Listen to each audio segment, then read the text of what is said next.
All right, everybody. Not going to be online for a very long time. Sorry. Not a lot of live streaming going on. Did a lot of other stuff this weekend, including writing a couple articles on Steemit. Tonight, Halsey News, 9 Eastern Time.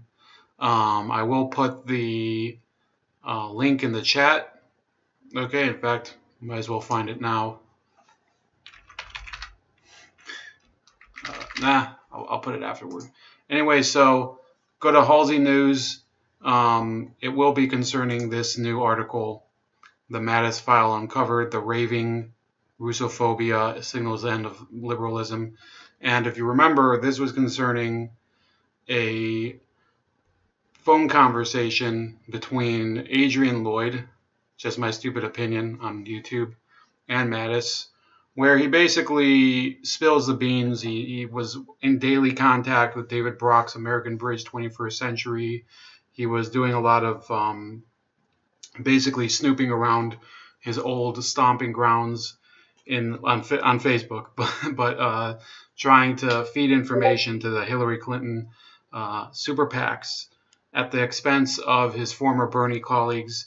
And then after the election, he basically said, you know, I'm going to cash in on what I can. I'll make up this whole narrative, this whole concocted tale of Russian infiltration of the 2016 election by, in order to elect Donald Trump. And he actually calls his colleagues, I actually have the quotes fairly below. He says, think of how naive it was for people to believe that the Democratic Party was going to give us a fair shake. I mean, that's just absurd. The Democratic Party is controlled by the same corporate interests as the Republican Party. Bernie did the right thing. Well, that was him saying, that was his reason for why Bernie Sanders did the right thing by conceding the primaries and giving over the nomination to Hillary Clinton and endorsing her. Well, I guess he didn't have an option since she did win more delegates the way the system worked. But he did not have to endorse her. So he says even though the party cheated him out and did not give him a fair shake, he did the right thing. I mean, think about how ethical that type of stance is. This is from a lawyer and investigative journalist thinks that the right thing is to concede an election where you were basically screwed in the ass.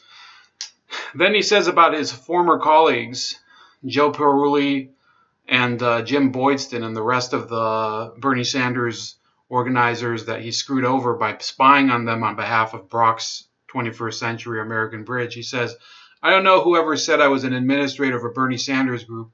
I've been a public spokesperson. Well, who have you been a public spokesperson for? All of my talks have been recorded. I've only seen one talk of his recorded, and it was without video. So again, I don't want to disparage two sad individuals who ultimately ended up in the Never Hillary camp, who if they didn't vote, they certainly tacitly supported the outcome of the election. This voter shaming has to stop. I've talked about it with Jamarl Thomas, with whom I agree very little on actual policy. That people should be able to vote for whoever they damn fucking please. And I think that if you want to support the agency of every citizen in the United States to vote for whoever they want, please tune in tonight, 9 Eastern Time. Share the stream. Share the stream with other journalists. Let them know what's going on here. We're talking about something that was, in effect, a huge deception. I'll give you a list of just a few of the journalistic, quote-unquote journalistic outlets that shared John Mattis' story. There was the Huffington Post, BuzzFeed. BuzzFeed did put a caveat that there's no evidence. Politico, New York Times, Newsweek. You have Times of San Diego. You have NBC7 San Diego. You have MSNBC's Rachel Maddow show. You have Ari Melber on MSNBC. I forgot his show's name. Nobody watches it anyway. You have a lot of different. That's just a few of them. And then there's some more ridiculous ones like. Let's see if we can get this one. Oh, here we go. The Last Men and Overmen.com, which Mattis features on his own website, just a blog by a congressional candidate in New York State, somewhere on Long Island. So that's who we're dealing with. And he,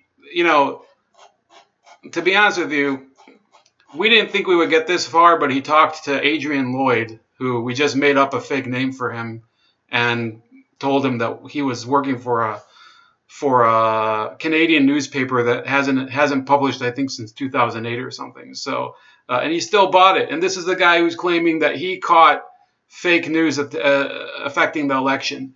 That's about it.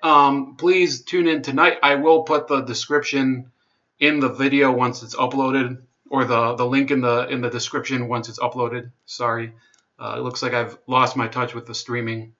And let me know, and please represent up there. We're gonna have a chat, and if you want to ask questions, feel free to ask questions.